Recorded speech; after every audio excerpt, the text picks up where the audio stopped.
But anyway, we're going to continue this conversation because waiting patiently while we discuss Harry has been the former royal editor of The Sun, Charlie Rae. Welcome, Charlie. Good morning, dweeb. Now, what do you think about the news that we're going to get another book, Charlie? I want to put my head in a bucket and leave it there. To be perfectly honest, I couldn't quite grasp it. Then I looked at it again. He's kept out all the bad stuff because he doesn't want to upset his family. They would never. A minute, Harry. Yeah, I think he's done a pretty good job so far. Yeah, he said they would never. His father and his brother would never forgive him. Well, trust me, Harry. They already will never forgive him. No. He's delusional. He is again delusional. I have to say though, I feel sorry for Bryony Gordon from the Daily Telegraph, who seemed to be a really nice lady, but she had to fly out first thing, got there first thing in the morning, did the interview, then had to fly back later that day. That's a hell of a job. Blimey, that's a tough old job. I was just discussing with Ben Loughnane.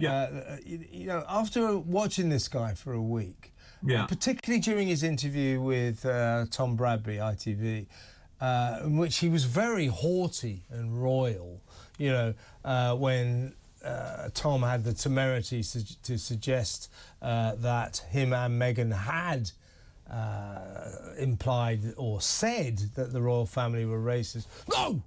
That was the press! You know, in a real kind of, listen, I'm the prince. Listen to me. So I've watched him. I watched the Tom Bradby. I watched the Anderson Cooper, a little bit of the Good Morning America interview, and you know, I know he's got his problems. I know he's still traumatized about his mother. He deserves our sympathy for that. Although most adults do get over those kind of events, he just hasn't been able to. So, but that doesn't mean to say we should condemn him. Sympathy for that. But I've got to say, Charlie, at the end of this week of watching hours of him, I don't like him. No, I think he's turned from being a pretty acceptable young man into someone who's awful, to be perfectly honest. I mean, everything he says in the book, and I'm going through the book, you know... I'm reading it as well. It's an enjoyable read, there's no doubt about that. Yeah. No, absolutely. Yeah. I found fascinating, particularly the stuff when he was in Afghanistan and all that detail of, you know, what he did and how he did it. I'm not talking about killing the Taliban, but the actual...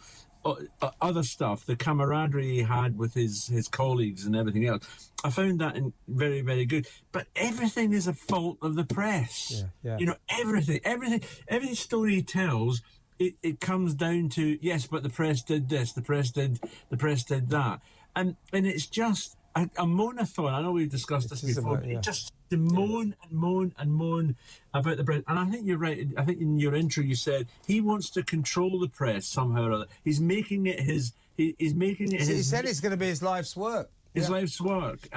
Well, good luck with that, Harry. Because you know, because we have a free press, Harry. And if you want to control us, if you want rules, regulations, laws, and restrictions on the British free press, you can do one. It is never going to happen. Outrageous. I have to also say, when he talks about the accident in which his mother was killed, and he refers to the drunk driver, but not by name, he says. He seems to be saying that he doesn't believe that Henry Paul, the chauffeur, was responsible. He says, yes, he may have been drunk, but not drunk enough. If I remember, Charlie, if I remember rightly, he was thought to have consumed at least a bottle of brandy before he hit the road. So, I mean, yes, he was very, very drunk. This guy wasn't just over the limit. Yes. I mean, he was way over the limit, you know, and Harry seems to, you know, say, oh, yeah, he's the one who bore the responsibility. But Harry, he was driving the car. I mean, he had been drinking. It's that simple. It's just this... his narrative of he puts it into his way of thinking. But then again, guess who was the fault? It was the press again. Let's talk about this. This was of the many pretty egregious things he's said over the past week. The most egregious for me was this, proving that whatever happens to him, it's someone else's fault. So he writes in his book you know, about the Taliban when he was in Afghanistan. I killed 25 Taliban warriors. The press obviously see this in the book. This is clearly a valid and legitimate story. They run it. And every military man in the world stands up and says, well, you've just broken a sacred code. You don't talk about how many people you killed. And secondly, you've just put yourself, your wife, your kids, the royal family, arguably every person in Britain in danger. You just did that by writing that. He says, no, that was the British press. Yeah. Because they reported it. What the hell is he talking about? Well, and again, I don't know what he's talking about half the time. And one of the things that made me laugh in the Telegraph piece this morning, he was sort of not moaning an awful lot about it, but bemoaning the fact that the book had been leaked in Spain. And so therefore he says, yes, that meant that people had to read it in the newspapers and not read the book. Well, Harry, I've got news for you. Not everybody can afford £28 or £14 if you go to one of the cut rate places. It's just incredible. And if there's another book coming along, please make it quite a bit way further down the line, because I can't take another one next month. And we have to discuss, arguably, this passage in the book, for me, was, and I'm not exaggerating, was disturbingly weird. So, you know, this nonsense, this unnecessary revelation that he had frostbite of the todger, you know, frostbite of his penis. And somebody told him that Elizabeth Arden cream would soothe that aching todger. I can't believe what we're talking about here. It'd be interesting to find out, Kevin, how sales of Elizabeth Arden cream. Well, no, Charlie, that story's already out. They've gone through the roof. Everybody's out getting there. So the only thing we can conclude from that is there's a lot of guys out there with frostbitten todgers. But so he's discussing his frostbitten appendage and said, somebody recommended Elizabeth Arden cream. So that's the setting. He then opens the cream and the aroma, because Princess Diana, his mother, apparently used this traditional old cream.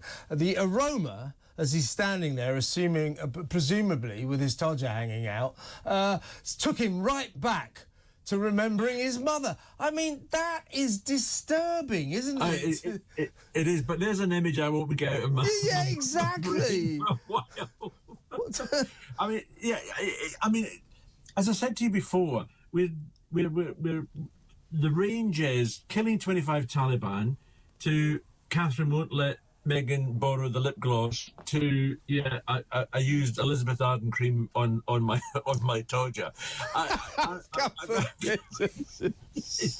But it's just incredible. The whole thing is just incredible.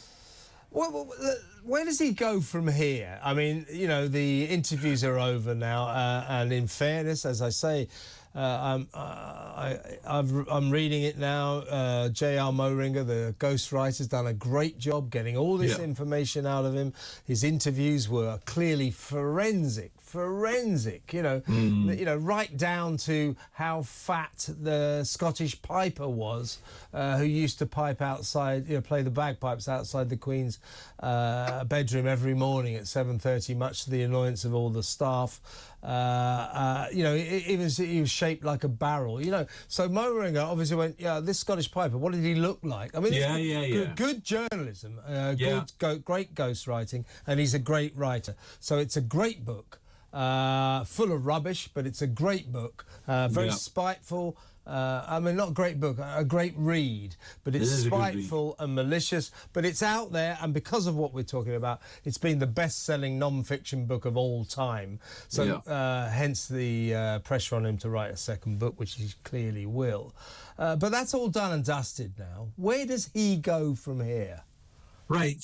Well, we get the clue in this Daily Telegraph article because he says he wants royals to make a public apology to Meghan. Well, good luck with that, Harry. That is not going to happen.